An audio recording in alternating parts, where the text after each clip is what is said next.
Exam का time आ रहा है, एग्जाम का टाइम आते ही स्टूडेंट्स का बिहेवियर चेंज हो जाता है, नींद आनी कम हो जाती है, भूख लगनी कम हो जाती है और थोड़ा सा कॉन्फिडेंस भी लो हो जाता है। इसी को हम एग्जाम का स्ट्रेस बोलते हैं। अब एग्जाम के स्ट्रेस के साथ स्टूडेंट्स की लाइफ में बहुत सारे स्ट्रेस होते हैं, स्कूल का स्ट्रेस, कॉलेज का स्ट्रेस और सबसे इम्पोर्टेंट सोशल मीडिया में कंपैरिजन का स्ट्रेस। अब इसी स्ट्रेस के साथ मेरे पास भी बच्चे आते हैं एडवाइस के लिए, बोलते हैं कि रात को पढ़ते तो हैं पर सुबह याद नहीं रहता, ऐसा लगता है कि एग्जाम में कुछ याद नहीं आएगा, या फिर मेरे एग्जाम में अगर नंबर कम आए तो मेरी फैमिली डिसअपॉइंट हो जाएगी। इसी स्ट्रेस के साथ वो लोग अपनी पढ़ाई को पूरा नहीं कर पाते हैं, एग्जाम में अच्छा परफॉर्म नहीं कर पाते हैं। तो ये स्ट्रेस थोड़ा बहुत तो इम्पोर्टेंट है। मैं ऐसा नहीं बोलूंगा कि एग्जाम का बिल्कुल भी स्ट्रेस नहीं होना चाहिए। थोड़ा बहुत स्ट्रेस आपकी बॉडी में एक हार्मोन सिक्रीट करता है जिसे हम कोर्टिसोल बोलते हैं। कोर्टिसोल क्या करता है, आपकी मेमोरी को स्ट्रांग बनाता है, आपको स्ट्रेस मैनेजमेंट सिखाता है। कोई एग्जाम का बिल्कुल भी स्ट्रेस नहीं होगा तो फिर एग्जाम में आप परफॉर्म नहीं कर पाएंगे। पर अगर यही स्ट्रेस इतना बढ़ जाए कि आपकी परफॉर्मेंस को अफेक्ट करने लगे तो इसे मैनेज करना बहुत जरूरी है। एग्जाम की स्ट्रेस बढ़ते ही अलग अलग सिम्टम आने लगते हैं बॉडी में। ये सिम्टम फिजिकल भी हो सकते हैं, मेंटल भी हो सकते हैं। फिजिकल सिम्टम में सबसे पहले सबसे जरूरी कंटिन्यूसली हेडेक रहना, नोजिया रहना, वॉमिटिंग रहना, भूख कम लगना, हार्ट रेट बढ़ जाना, ये सब सिम्टम एग्जाम में ओवर स्ट्रेस की वजह से होते हैं। या फिर इमोशनल सिम्टम्स में नींद कम आना या फिर अचानक से रोना स्टार्ट कर देना, स्ट्रेस मैनेज ना हो पाना, ये सिम्टम्स आपकी परफॉर्मेंस को अफेक्ट कर सकते हैं।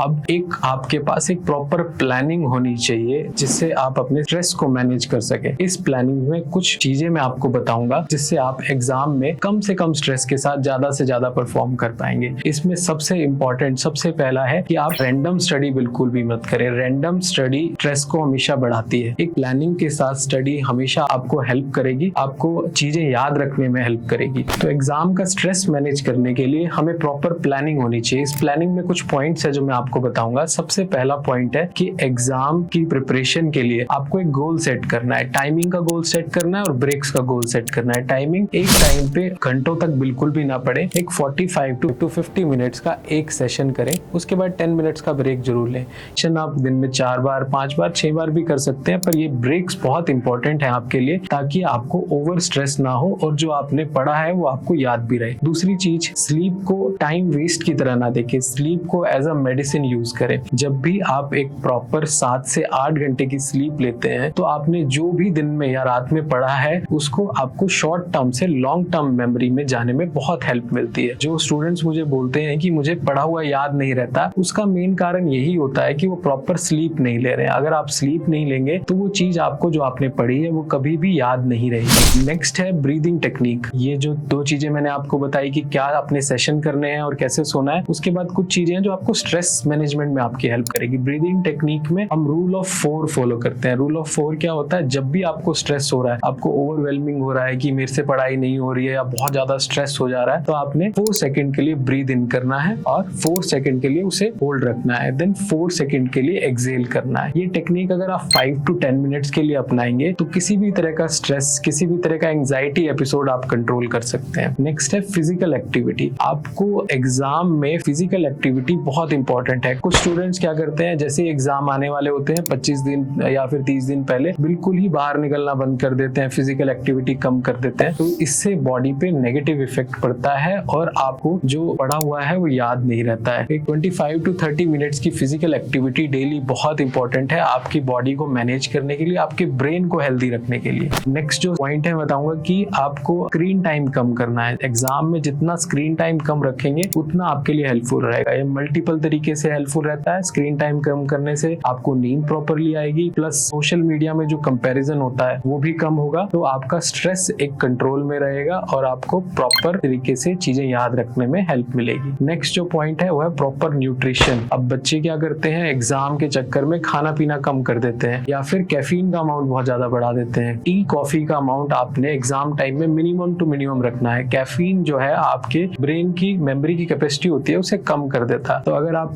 टी कॉफी ज्यादा लेंगे तो आप शायद अपना पढ़ा हुआ कभी भी याद नहीं रख पाएंगे। और हाइड्रेशन प्रॉपर होना बहुत जरूरी है। पानी जितना ज्यादा हो सके उतना ज्यादा आप एग्जाम टाइम पे लेंगे तो आपके लिए हेल्पफुल रहेगा। एक पॉइंट जो मैं लास्ट में आपको बोलना चाहूंगा कि एग्जाम एक लाइफ का पार्ट है, पूरी लाइफ नहीं है, और फेलियर हमेशा टेम्परेरी होता है। अगर आप किसी वजह से एग्जाम में फेलियर भी होते हैं तो आपको नेक्स्ट अपॉर्चुनिटी जरूर मिलेगी। तो इसे अपना एक्स्ट्रा स्ट्रेस लेके अपनी लाइफ को इससे अफेक्ट ना ना करें, प्रॉपर रिलैक्स माइंड से स्टडी करें। जो मैंने आपको पॉइंट्स बताए हैं उस पॉइंट्स को फॉलो करें। अगर आपको हमारी वीडियो हेल्पफुल लगी हो तो इस वीडियो को शेयर जरूर करें, हमारे चैनल को सब्सक्राइब जरूर करें।